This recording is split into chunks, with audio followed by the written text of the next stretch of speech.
Single dad saved his drunk boss from trouble. What she did the next morning shocked him.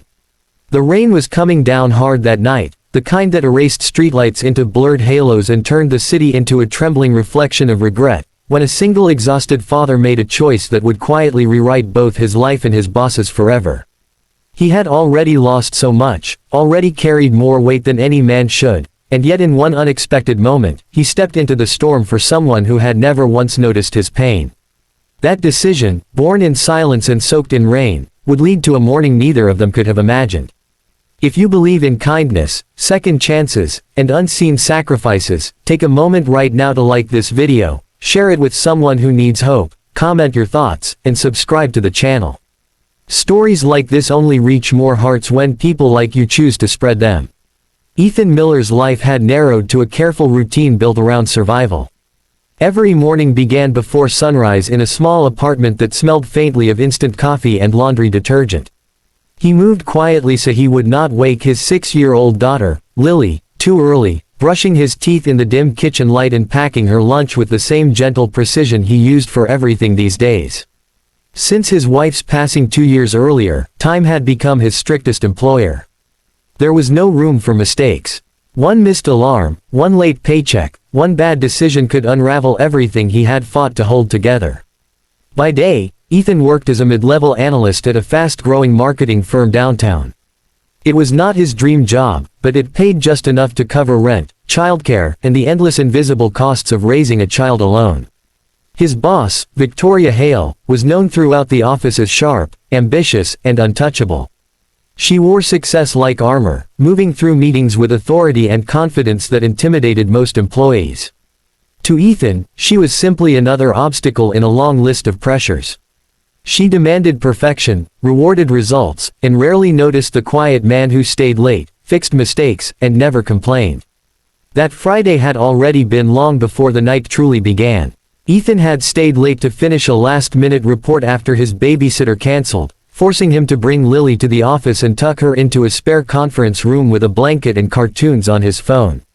By the time he shut down his computer, the office was nearly empty, and exhaustion pressed against his chest like a physical weight. All he wanted was to get Lily home, warm her some soup, and collapse into bed. As he waited for the elevator, he noticed movement near the glass doors of the lobby. Victoria stood there alone, her usually immaculate appearance slightly undone, heels in hand, posture unsteady. The sharp edge she carried during board meetings was gone, replaced by something raw and unfocused. The security desk was unattended, the building quiet except for the hum of rain against glass. Ethan hesitated. This was not his problem. He had a child to get home, a life already stretched thin. But then he saw her stumble, nearly losing her balance, and something deeper than obligation stirred in him. He remembered the night he received the call about his wife, the way the world tilted and no one seemed to notice. He remembered wishing someone would simply see him. He stepped forward, keeping his voice calm, guiding her away from the exit just as she nearly walked into the rain-soaked street.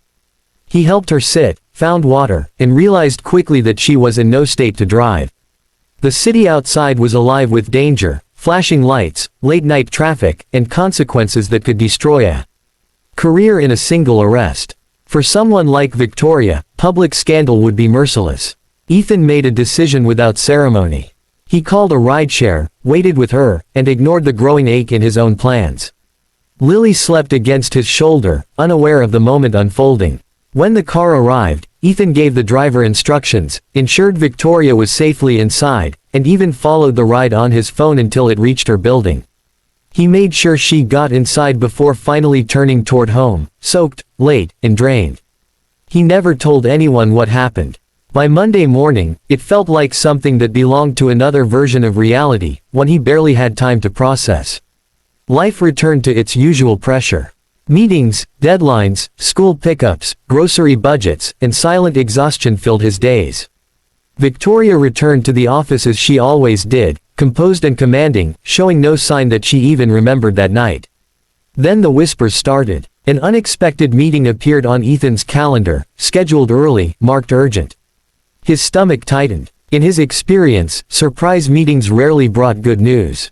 He spent the night before replaying every possible mistake, wondering if his quiet performance had finally failed to measure up. He thought about Lily, about rent, about how fragile everything still was. The next morning, the office buzzed with a strange energy. People avoided eye contact, voices lowered as Ethan walked past. When he reached the conference room, Victoria was already there, standing by the window, city light spilling across her face. She turned as he entered, and for the first time since he had known her, her expression was not unreadable. She did not raise her voice.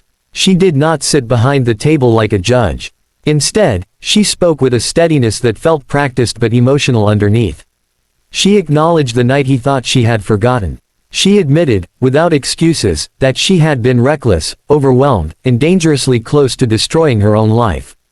And then she did something no one at the company had ever seen.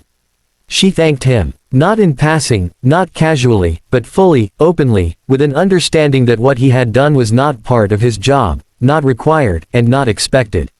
She explained that she had watched the ride history, replayed the moment again and again, realizing how easily that night could have ended very differently. She spoke about loneliness at the top, about pressure, about the cost of always appearing strong. Then she shocked him. She told him she had reviewed his file, not just his performance metrics, but his attendance records, his overtime hours, the projects he had saved quietly behind the scenes. She admitted she had overlooked him, taken his reliability for granted, and that night had forced her to confront how blind she had been to the people holding everything together. Effective immediately, his role was changing. A promotion, a significant salary increase, flexible hours written into his contract, remote work options when needed for Lily. And something else, something far more personal. The company would cover Lily's after-school care and future educational support through a new internal program Victoria had decided to fund herself. Ethan sat frozen, struggling to process the words. This was not charity. This was recognition. This was someone finally seeing him not as a quiet employee, but as a human being. The days that followed felt unreal. The weight he had carried for years began, slowly, to lift. He could breathe without counting every dollar. He could attend Lily's school events without fear of punishment. He could sleep knowing that one unexpected expense would not ruin them. More than that, he felt something unfamiliar returning to his chest. Hope. Victoria changed too. The office felt different. She listened more. She noticed people. She left earlier some nights, learned balance the hard way, and spoke openly about accountability and growth. The company culture shifted, not because of policies, but because one person had been humbled by kindness. Ethan never boasted about what he had done. He did not need to. Every morning when he walked Lily to school, every evening when he cooked dinner without panic, he felt the quiet power of a single choice made in the rain. Near the end of the year, during a company gathering, Victoria spoke about leadership. She talked about how success meant nothing if it was built on isolation, how real strength sometimes came from the people you least expect. She never used names, never told the full story, but Ethan knew. And somehow, that was enough. As this story comes close to its end, take a moment to comment below and share what this journey made you feel. Your words might be exactly what someone else needs to read today. Life rarely changes in grand, dramatic gestures. Sometimes it turns on small acts of decency performed by tired people who choose compassion anyway. If this story touched your heart, if it reminded you that kindness still matters and that unseen sacrifices are never truly wasted, please like this video, share it, and engage with the channel. Your support keeps stories like this alive, reaching the people who need them most.